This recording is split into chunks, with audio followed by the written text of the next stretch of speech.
আইন শৃঙ্খলা বাহিনী দিতে না পারলে আমরা তো সিকিউরিটি থাকবে, আমাদের বিশৃঙ্খলায় জড়িত হবে না। আর যারা বিশৃঙ্খলা করে তারা ধর্মপ্রাণ নয়। প্রাইভেট গাড়ি নিয়ে ইনশাল্লাহ আমাদের কাফলা রওনা হবে।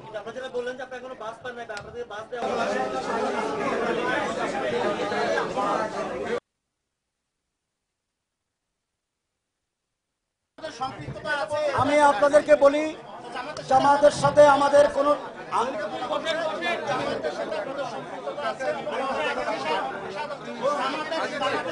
আমি এই কথাটা ক্লিয়ার করি। আমি আপনাদেরকে বলি, জামাতের সাথে আমাদের কোনো সাংবাদিক ভাইয়েরা আপনারা বিভ্রান্ত করছেন। কি কতিপয় মিডিয়া আমরা বলতে বাধ্য হচ্ছি, ইলেকট্রনিক মিডিয়া এবং প্রিন্ট মিডিয়া মিথ্যা তথ্য দিয়ে আপনারা ইয়েলো সাংবাদিকতার পরিচয় দিয়েছেন।